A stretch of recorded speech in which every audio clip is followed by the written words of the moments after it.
ครับสวัสดีครับผมสวัสดีสวัสดียอดสวัสดีจนสวัสดีครับผม สวัสดีครับ FC ทุกคนสวัสดีครับ FC บอสมัยเนาะ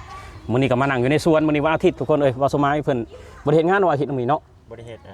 เสาร์อาทิตย์บ่ได้เฮ็ดบ่หยุดเสาร์อาทิตย์อยู่แล้วหยุดเสาร์อาทิตย์แม่นโอ้ดีเนาะแต่ได้เงินเดือนคือเก่าเหรอได้บ่เสาร์อาทิตย์กัน คือเก่า โอ้ ดีว่ะ ดี คืออ้ายนี่เฮ็ดบ่มีวันเสาร์อาทิตย์เด้บ่มีวันพระวันเจ้าเด้ บอก เฮ็ดงานตลอด แต่ว่าเลิกไว้ มีข้อดีตรงเลิกไว้ มีแต่เลิกไว้แม่น อ๋อ เลิกไว้คือบอสมัยนี่แบบว่าเฮ็ดอาทิตย์หนึงเฮ็ดงานหาวันเนาะ แม่น เดือนหนึงก็ทำงาน22วัน เดือนหนึ่งทำงาน22วัน แม่ เดือนหนึ่งเท่าไหร่นะได้กี่หมื่นเดือนหนึ่ง 12,000 บอ 12,000 12,000 บาทแต่หยุด ก็วันละ400หยุดเสาร์อาทิตย์ หยุดเสาร์อาทิตย์ มันเกือบมันเฉลี่ยวันเท่าไหร่บาท ก็400 บาท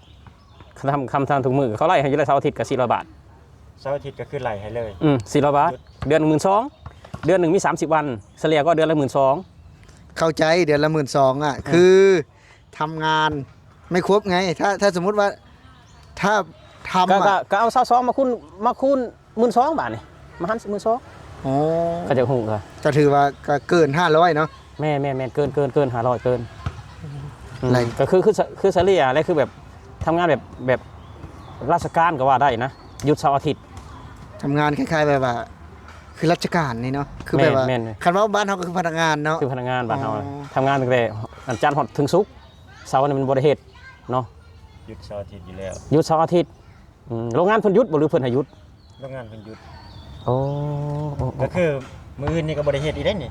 วันหยุดอีกมื้อเนี่ย หยุด วันหยุดยาวเนาะ วันจันทร์วันอังคารวันหยุด อ๋อ แต่ยังได้คือเก่าอีกแล้ว ดีเนาะ โอ้ คือแบบบ่ต้นนี้แบบว่าคิดมาแล้วก็แบบว่าคือน้อยใจตัวเองอยู่นะ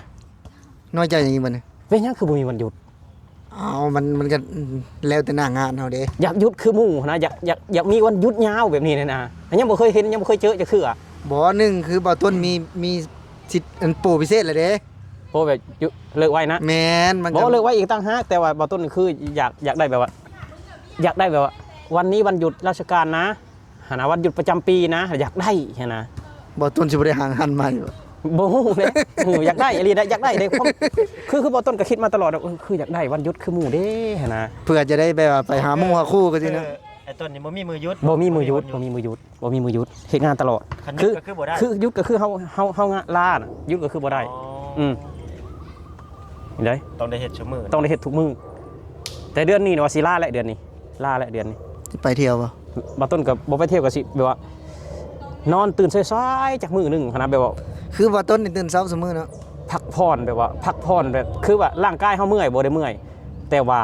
สมองเฮาเมื่อยขยันทำงานทุกมื้อ อ๋อ คือว่าเฮาหยุดกับเฮาคือพักผ่อนสมองเฮาพร้อม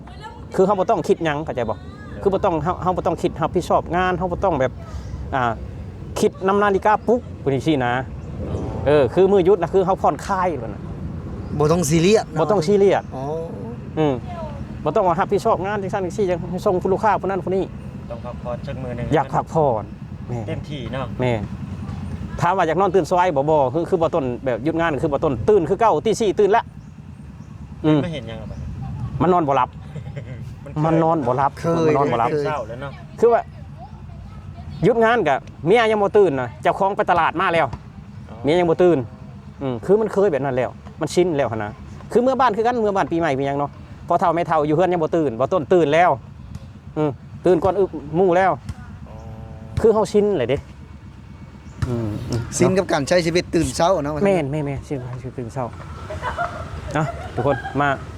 เรื่องมื้อนี้เอาต้นสิถามบ่สมัยนี่เฮียนห้องใดอยู่บ้านเฮานะเฮียนบ่ ของปหนึ่ง ปหนึ่ง ปหนึ่งยังบ่จบ เขียนได้บ่อ่านได้บ่ภาษาบ้านเฮา อ่านก็บ่ค่อยได้ปานใด บ่ค่อยได้ แต่ว่าได้อยู่บ่ พอได้ จักเปอร์เซ็นต์ เอาประมาณ40ไป 40% อันนี้มันก็บ่ยากเลยคำว่า 40%เฮาก็ต้องพัฒนาขึ้นเฮาพัฒนาขึ้นแบบต้นนี้เฮาอ่านบ่ได้เฮาก็เฮามาพัฒนาอีกหน่อยเฮาก็สิเป็นนะภาษา คือเฮานี่พออ่านได้ย้อนหยังก็ย้อนโทรศัพท์ โลกโซเชียลนี่บ่ โลกโซเชียล ม แต่ว่าให้เขียนเนี่ยเอาปากกามาเขียนนี่เขียนบ่เป็นเด้ อืม อ๋อ ตอนคือบ่สมัยนี้เขียนบ่เป็น แม่น อ่านพอออกอยู่ พอได้อยู่ป .1 อ่ะ บ่ได้อยู่ ปหนึ่งเนาะ ป .1 เนาะป .1 ปหนึ่งแต่สมัยตะ ตะกี้คือว่า ธรรมดาได้ป .1 ตะกี้โอเคได้ ย้อนไปก็สัก30กว่าปีที่แล้วเนาะ แม่น ตอนเรียนปหนึ่งเนาะ คือว่าถ้าป .1 ตะกี้อ่ะมาเทียบใส่ป .5 ทุกมื้อนี่โอเคถือว่าได้กันเลย มันเป็นจังตะกี้มันคืออันนั้นซะ คือว่าตอนนี้การศึกษาลาวมันพัฒนาเข้าใจยังการศึกษาลาวพัฒนาป .1 น่ะเขียนชื่อเจ้าของยังบ่ได้ป .5 นี่เขียนชื่อเจ้าของยังบ่ได้เลยแสดงว่ามันอัปเกรดขึ้นอัปเกรดคนอายุหลายขึ้นตะกี้นั่นคือว่าป .1 ก็เขียนหนังสือได้แล้ว แม่น ป .3 นี่คือปต้นนี่เขียนภาษาลาวได้หมดแล้วป .3 แต่ตอนนี้เนี่ยคือว่าการศึกษาบ้านเฮาน่ะมันก้าวหน้าเข้าใจยัง ให้ได้ว่ากันนะ ก้าวหน้าและป .5 เขียนชื่อเจ้าของยังบ่ได้ อ่ะให้เด้อ ก็ก้าวหน้าอะไรแบบนั้นก้าวหน้าอายุหลายขึ้นนะคนน่ะแต่ความรู้น่ะน้อยลง อ๋อ อืม อืม รู้น้อยลง คือแต่ก่อนนี่เขาโรงเรียนนี่คือว่าป .1 ถ้าเจ้าสอบบ่ได้บ่ได้ขึ้นห้องเด้ แม่น บ่ได้ขึ้นป .2 เด้ ข้างอยู่หั่นแหละ ถ้าว่าป .1 เจ้าสอบบ่ได้3 ปีเจ้าอยู่หั่น คือปัจจุบันนี้ขึ้นเลยเนาะเข้า คืออ้ายบ่ต้นนี่แบบว่าสอบบ่ได้เนาะอายุแบบ14 15ยังป .3 ป .4 อยู่ยัง14 15แต่เขารำคาญเขาเลยเอาขึ้น เขารำคาญเขาเลยเอาขึ้น ตอนนี้กอไก่ยังบ่ได้เด้เราเรียนฮอดป .5 กอไก่ยังบ่ได้เลยตอนนี้ เขารำคาญเขาเอาขึ้นใหญ่กว่าหมู่ใหญ่กว่าหมู่ เอาอันนั้นก็ตะกี้บ่แม่นนะ แต่กี้แต่ผู้ปึกกับปึกอีหลีได้ อ้าวกับมันก็คือกัน ปีใดก็ยังอยู่มุง อยู่หมองเก่า อันนั้นแหละคือเขาว่ามันก็คือกันปัจจุบันนี่คือกัน คนปึก คือการสุมือนี่มันหลายเข้าใจบอกว่าป .5 เขียนชื่อเจ้าของบ่ได้มันหลาย อ๋อเมื่อก่อนมันน้อย แต่ก่อนมันน้อยได้ อ๋อ ก่อนมันน้อย คือเมื่อก่อน ว่าปีหนึงสิมีคนอยู่ห้องเก่าประมาณ2 คน 3 คนสอบบ่ได้เข้าใจบ่บ่ได้ขึ้นได้สอบบ่ได้แต่ก่อน อ้าวอันนั้นแหละคนแต่เก่ามันบ่สลาดเด้ คือทุกมื้อนี่ เห็น คือ บ่เดี๋ยวคนแต่เก่าบ่สลาดเด้ เป็นยังบ่สละ เอาบ่สลาดแล้วบ่ได้ขึ้นเนาะคนปัจจุบันนี่อัปเกรดเคยตนว่าแล้วได้ขึ้นเลิศ คืออัปเกรดคือมื้อนี้ถามว่าการศึกษาบ้านเฮาทุกมื้อกับแต่ก่อนตัวใดดีกว่า คือแต่ก่อนดีกว่า ดีกว่านะ แต่กว่าแน่นอน คือว่าทุกมื้อนี่สอบบ่ได้ก็คือขึ้นน่ะจากม .1 กับม .2 แล้วสอบบ่ได้ก็ยะผ่านน่ะแต่ก่อนเนี่ยบ่ได้เลยถอยทุกมื้อนี่เนาะม .6 นี่นะม .6 ทุกมื้อนี่นะอยู่ลาวบ้านเฮานะสู้บ่ต้นบ่ได้ดอกสู้บ่ได้สู้ม .2 บ่ได้ ก็คืออ้ายนี่มสอง แม่ กับมสองบ่ ม .2 บ่ได้ แต่มสองกันรุ่นเก่าเนาะ รุ่นเก่าแม่นม .2 ก็แต่ก่อนโอเคอยู่ คือสมัยก่อนกับสมัยนี้ก็แตกต่างกันเนาะถือว่า แต่ก่อนน่ะคืออยู่โรงเรียนบ้านบาต้นนี่บ้านบาต้นเป็นบ้านใหญ่เนาะบาต้นบ่ได้เคยเรียนภาษาอังกฤษบ่เคยเรียนภาษาอังกฤษ เห็นภาษาฝรั่ง ภาษาฝรั่ง อ๋อภาษาฝรั่ง ภาษาฝรั่งภาษาอังกฤษ ABCD บาต้นยังบ่อยากจบเลยอ่ะ ก็คือไอ้ภาษาฝรั่งนี่เพิ่นเว้าได้เด้จ้ะ ภาษาฝรั่งก็ ABCD A B C D E F G H I J K L M O P Q S T U V W X Y Z อ๋อเมื่อก่อนนี่สิ คือบาต้นแบบว่าภาษาที่อยู่เรียนบาต้นมากที่สุดคือฝรั่งภาษาฝรั่งเศส อ๋อแต่ว่าบ่คือกันเนาะ บ่คือกัน แต่โตก็คือกันตัวหนังสือมัน โต น่ะ ก็คือกัน แต่อ่านบ่คือกัน อืม อ๋อ สบายดีกับภาษาฝรั่งกับบุงชู บ่ต้นนี่มีเมียเป็นชาวฝรั่งเศสได้เลยเด้ คือบอต้นนี่บอต้นมากคือบอต้นเฮียนนี่คือออกไปสนทนากันอยู่ในหน้าห้องเนาะเขา2 คนบอต้นผู้เดียวบอต้นมากเฮียน ครับสมมุติว่า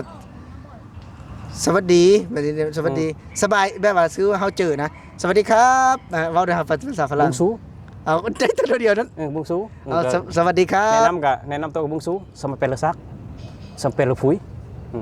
แปลว่าหยังน่ะ คอยซื้อซักคอยซื้อพุยเพื่อนคอยซื้อพุยคอยซื้อซักเพื่อนคอยซื้อพุย เอาบัตรเจ้านี่นะเจ้าแนะนำค่อยนี่นะเจ้าสบายดีว่าเจ้าเว้าน้อยค่อยเนี่ยเจ้าค่อยสิฟังเบิ่ง บอ กัน ต้นก็ นะ อยากลืมเลยเนาะบอต้นก็อยากลืมแล้วนะว่าซื้อเจ้าของในซื้อสบายดีก็จำได้อยู่บุงซูเนาะเป็ดไก่จำได้หมักโม่วงหมักแตงได้คือบอต้นคือว่าภาษาอังกฤษทำตัวสมือนี้มันอ่านเสกกับภาษาฝรั่งได้บ่พอได้มันก็สิออกคล้ายๆกันเฮาสิอ่านภาษาฝรั่ง อ๋อ อืม บองชู อืม บองชูนี่แปลว่าหยังก็ สบายดี สบายดีโอ้พี่น้อง เขาก็สิได้ฮู้ได้บัดนี้เนาะ คือบ้านนี่ สบายชื่ คือบ้านเนาะหมู่บ้านนี่เนาะ นิดนึงเนี่ย หมู่บ้านนี่ก็เขาชื่อว่าวีน วิน คือบ้านบอต้นวีนตะแล้ว วินแต่แล้ว อืม โง่บ่ต้นเก่งเด้บ่ได้ภาษาฝรั่งเศส คือบ่ต้นแบบมักอาหารใดมักแห้งภาษาบ่ต้นมัก เอาภาษาฝรั่งเศส แล้วสมัยนั้นก็ได้เรียนภาษาเวียดนามนำบ่ บ่เวียดนาม บ่ได้เรียนมีแต่ภาษาต่างประเทศคือมีแต่ฝรั่งเศสอย่างเดียว แม่น อ๋อ เวียดนามคันมีเวียดนามบ่ต้นก็สิบ่เฮียนดอก แม่ บ่ต้นบ่มัก อย่างก็เว้าในภาษาเวียดนามเว้าได้บ่ บ่ได้ มกไว้ดำเจ้าเหรอ ว่าต้นคนละหินกับต้นก็สร้างแหละบ่ต้นบ่มักคันที่ผ่านเนาะต้นคือบ่ต้นบ่มัก ว่าภาษาเวียดนามมันต้นว่ามกไว้ดำเจ้า อืม บ่แม่นน้ำเจ้า คือแต่ก่อนนะแต่ก่อนคือฝรั่งเศสปกครองลาวแต่ก่อนก็ อ๋อ เพิ่น ก็เลย เพิ่นให้เรียนฝรั่งเศสให้เรียน บ่ ฝรั่ง ต้น เศส นี่ยุกปลดปล่อยแล้วบ่คือว่ายุกที่แบบว่ากำลังต่อสู้กันซั่น คือบ่ต้นอายุยังน้อยนะอายุประมาณ2ขวบ3ขวบตอนนั้นเวียดยังอยู่ในลาวนะเวียดยังอยู่ในลาวนะแต่ว่าคือบ่ต้นนั้นมีอันน้องพ่อเนาะน้องพ่อเพิ่นเป็นผู้สาวแล้วผู้บ่าวเวียดมาล้มน้องพ่อหั่นแล้วก็เขาเอาขนมมายังมาให้บ่ต้นกินนะ อ๋อ พ่อแม่เราสู่ฟังอ่ะได้กินข้าวต้มขนมน้ำเวียดหั่นน้ำทหารเวียดหั่น โอ้บ่ต้นได้กินน้ำทหารเนาะ น้ำทหารเวียดหั่นแต่ก่อนเวียดคือบ้านบ่ต้นมีค่ายเวียดค่ายทหารเวียดเด้ อ๋อเป็นทหารเวียดโดยตรงแล้วบ่ ท คือ หารเวียดโดยตรงเลย อ๋อ คือว่าอยู่แถววันทางไปหน้าบ่อต้นนี่พ่อบอกว่านี่คือเวียดเสียชีวิตอยู่นี่เขาขุดหลุมฝังเวียดนะทหารเวียดนะหลุม1 2 3คนเขาฝังอ่ะทหารเวียดอ่ะสมัยนั้นพูดละสมัยแบบเกือบ เอาเลย บ่าวสมัยเพิ่นก็เฮียนอยู่ป .1 เนาะตะกี้เนาะ แม่น บ่าวยอดเด้เฮียนห้องใดเจ้าเอาไป ๆ ถาม ม ก่อน .5 ม .5 อยู่โรงเรียนเจ้ามีคอมพิวเตอร์บ่เฮียน บ่ตอนบ่ยอดไปเรียนมปลายน่ะมีแต่บ่ยอดบ่ได้เรียน อืม มีแต่บ่ยอดบ่ได้เรียนนะ อืม เพราะว่าเรียนก็มันบ่ฮู้ว่าอันนั้นแต่บ่ยอดบ่ได้เรียนแต่ว่ามีน่าจะมีอยู่ อืม เพราะว่าจังจากที่แบบว่าตอนอยู่อันนั้นเขาก็บ่มีดอกตอนเขาอยู่ไอ้มต้นนะเพราะว่ามปลายไปเรียนอีก แต่บ่ได้เรียนคอมพิวเตอร์เด้ คือโรงเรียนบ่าวต้นนี่บ่เคยเห็นคอมพิวเตอร์เลย เป็นโรงเรียนใหญ่เด้บ่มีคอมพิวเตอร์ อ๋อ ถ้าว่าเปิดคอมพิวเตอร์เป็นบ่ตอนนี้บ่เป็น บ่เป็น บ่เป็น คือคนไทยนี่อายุแบบเขาป .1 ก็เรียนคอมพิวเตอร์แล้วบ่จัก คืออยู่ในประเทศไทยนี่ไอ้ตอนนี้นะถ้าหากว่าขึ้นมัธยมนะต้องมี iPad มีคอมพิวเตอร์นะ อยู่ประถมกันยันมีนะอยู่ประถมยังมีห้องคอมพิวเตอร์นะมีนะอยู่ประถมก็มีนะประเทศไทยมีนะ น่าจะมี มีเออ มีแต่ว่าขึ้นมัธยมนี่ต้องเพิ่นต้องให้มีส่วนตัวเลยเด้ โอ้ เห็นเนี่ยเพื่อนตอนนี้เขากำลังเก็บเงินซื้อให้ลูกเขาอยู่ คอมพิวเตอร์บ่หรือว่า iPad ไอ้โน้ตบุ๊กคอมพิวเตอร์และโน้ตบุ๊ก โอ้แสดงว่าบ่าวต้นนี่ก็ถ้าว่าลูกสาวบ่าวต้นใหญ่เกิดบ่าวต้นก็สิหาเงินซื้อได้ซั่น เพราะว่าปัจจุบันนี้คือมันเฮียนแบบว่าอาจจะหลายขึ้นเฮียนออนไลน์อย่างหลายขึ้น คือประเทศไทยบ่าวต้นเห็นเด็กน้อยนะเรียนคอมพิวเตอร์เป็นเลยน้อยๆเนาะเฮาบักใหญ่เฮ็ดบ่เป็น บ่ยอดนะคันเว้าแล้วกันที่เฮาบ่ยอดกับบ่ต้นนี่พี่น้องถามว่าเป็นยูทูบเบอร์นะเนาะยูทูบเบอร์แต่ว่าตัดต่อคลิปผ่านคอมพิวเตอร์เปิดคอมพิวเตอร์เนาะเปิดซอฟต์แวร์อะไรไม่เป็นเลย บ่เป็น ยูทูบเบอร์นะ บ่เป็น บ่ต้นกับยูทูบเบอร์กัน คือบ่ต้นมันเฒ่าแก่บ่ต้นว่าซื้อมาเลยล่ะว่ะราคาไม่แพงหรอกมันเรียนก็เหมือนโทรศัพท์นี่แหละล่ะว่ะเล่นไปเล่นมามันก็เป็นว่ะแต่บ่ต้นบ่กล้าแบบบ่เป็นยังบ่เป็นเนาะว่าเอาอีหลีเนาะยังบ่เป็นแต่ถามว่าในภายภาคหน้าสิซื้อบ่สิซื้อลองเบิ่งเนาะสิซื้อมาใช้ลองเบิ่งนะ ถ้ามีเงินว่าซั่นๆเนาะ มันก็พอซื้อได้อยู่คอมพิวเตอร์มันก็บ่ได้แพง ราคาเท่าไหร่ ก็มี คอมพิวเตอร์ 13,000ก็มี12,000ก็มี อ๋อ คือซื้อโทรศัพท์เฮานี่แหละโทรศัพท์เฮาก็10,000กว่าเฮาก็ยังซื้อได้หันนะถ้าว่าเฮาอยากได้อันนี้มันติดที่ว่าย่านลิดบ่เป็น ยานลินบ่เป็น ย่านลิดบ่เป็นแต่ว่าตอนนี้ยังย่านอยู่แต่ว่าอนาคตข้างหน้าก็บ่ได้ย่านเลยสิซื้อได้บัดนี้ซื้อเนาะนี่ก็คือแบบว่าชีวิตของเฮาเนาะแบบเฮียนอยู่ในบ้านเฮาก็คือบ่มีคอมพิวเตอร์เลยเนาะบ่ฮู้ว่าบ้านเฮาพัฒนาบ่หรือจังไดนะบ่มีคอมพิวเตอร์อะตอนเรียนน่ะคืออยู่ในโรงเรียนตอนนี้ปี2025บ้านบ่ต้นยังบ่มีได้คอมพิวเตอร์ ยังบ่มีนะ ยังบ่มีคือเห็นเพิ่นผู้รักผู้ใหญ่เพิ่นไปแจกเมื่อวานนี่ผู้รักผู้ใหญ่เพิ่นอยู่ในลาวแน่แล้วก็พี่น้องทางฝั่งไทยแน่เป็นกลุ่มไปแจกนะคอมพิวเตอร์20กว่าหน่วยไปแจกในโรงเรียนบ้านบ่ต้นเนาะ ต้องเอาจากของไทยนี่ไปแจก บ่มีพี่น้องไทยเพิ่นไปแจกพี่น้องไทยเพิ่นไปแจกแล้วก็ ตัวใหญ่ใจดีเพิ่นไปแจกเนาะ แม่นี่คือเพิ่นแจกคอมพิวเตอร์ทุกคนเลยใช่เลยต้นใส่เบิ่งก่อน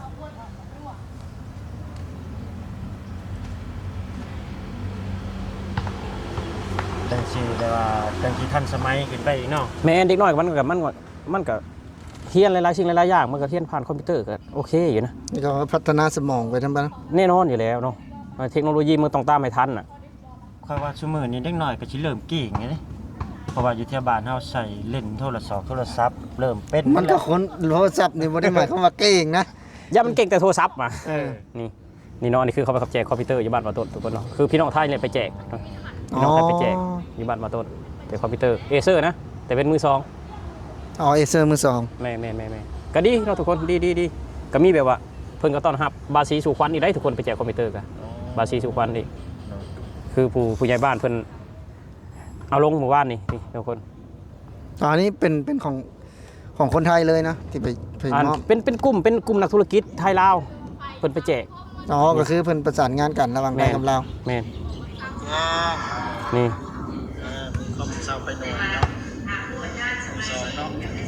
อันนี้คือเขตบ้านปาต้นนะ